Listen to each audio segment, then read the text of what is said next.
Master Your Destiny on 99 FM. Welcome to MYD, Melissa. We are so delighted to have you back in the studio to come share your delightful wisdom with us once again. Thank you so much for having me. Happy to be here. We're really happy to have you here.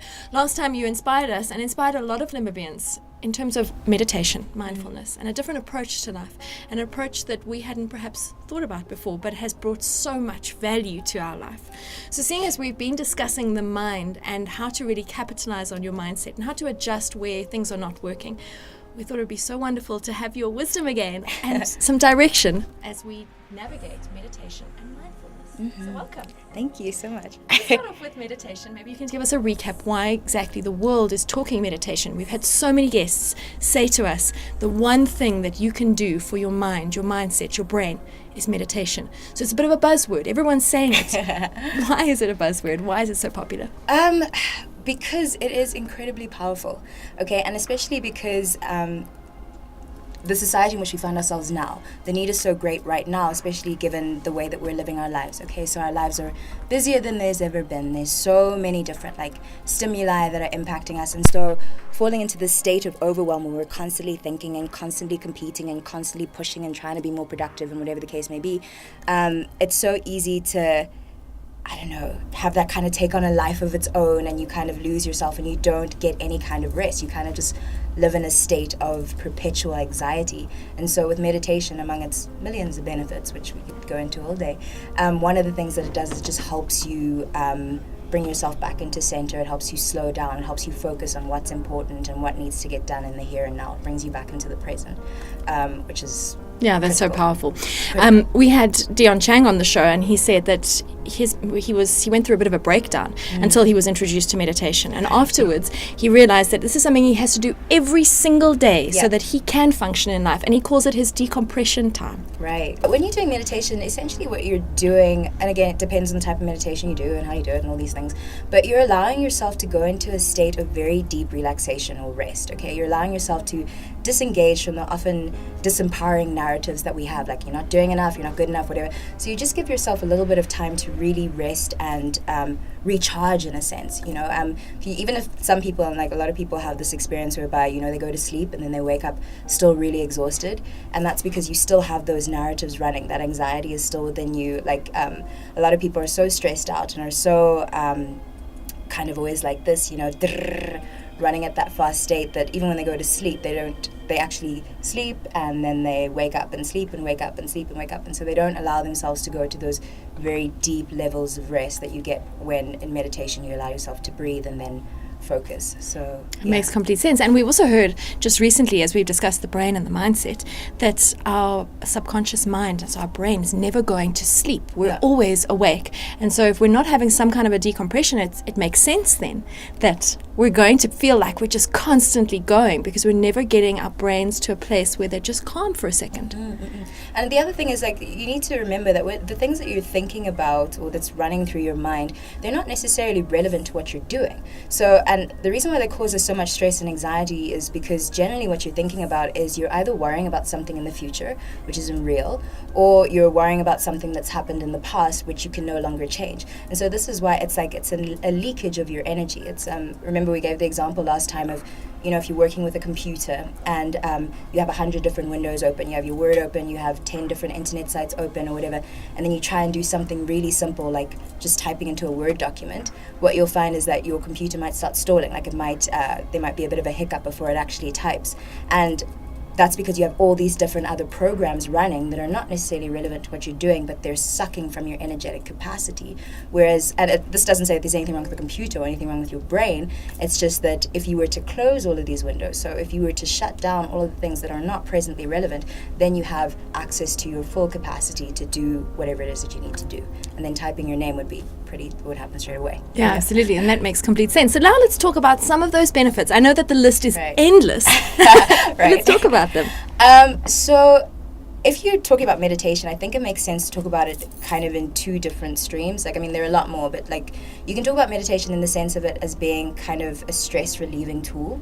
Okay, and this is really important because stress, as we were speaking about how it saps your energy, stress just impacts us in so many ways. So it impacts us in terms of how we react and how we show up in the world, our relationships. I think everyone can relate to a time where, someone said something to you and it just triggered something inside of you, and because you were stressed or angry or frustrated, you flew off the handle when it totally wasn't their fault.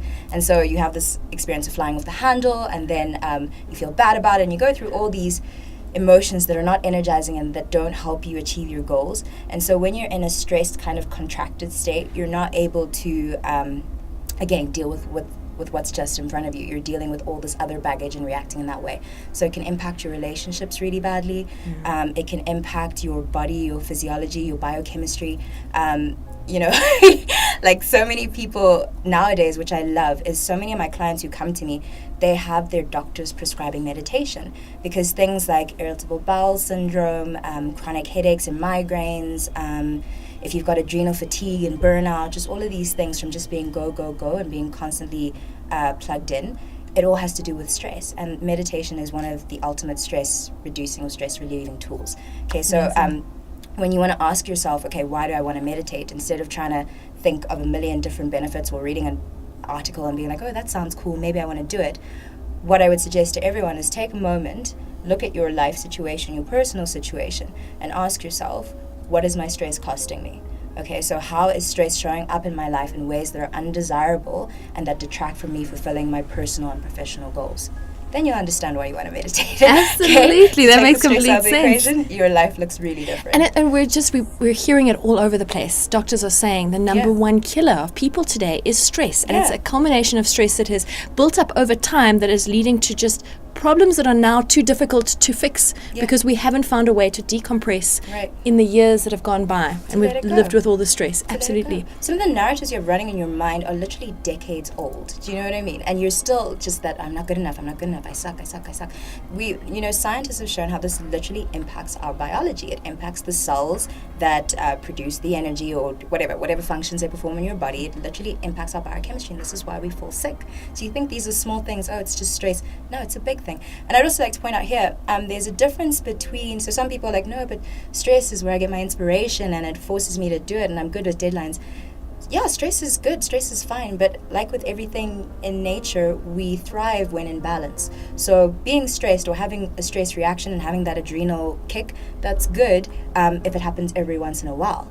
But if you are chronically stressed, if you're always stressed, if your sense of, if your self-image or your identity comes from being, I'm the stressed person, you wear your stress as a badge of honor. It's one of the pitfalls all of us fall into in our present society. Is like, I'm so stressed, because it gives you an excuse for everything. It gives you an excuse to be a bad person. It gives you an excuse to underperform. It gives you an excuse to, for your health or for not taking responsibility for your life. No, I don't find it impressive when people tell me that they're stressed. When you say you're stressed, I'm like, okay, you need to take a minute and you need to sort out your business. Absolutely, it's time for you to get strategic with yourself. Right. It's this thing of like putting stress on a pedestal. Enough of this now, because you're literally killing yourself, and there's no honor in that. Yeah, absolutely. There is no honor. Let's talk a little bit about the biology and in terms of how the subconscious works and some of these programs that we have running in our mind that are taking away from us achieving the best in life. Right. So we spoke about the first aspect of like meditation is great for stress. The other aspect is how meditation allows you to access your subconscious. So meditation, I love talking about it because it's kind of confusing. So you have the process of meditation or the technique where generally you'll have a focal object plus relaxation.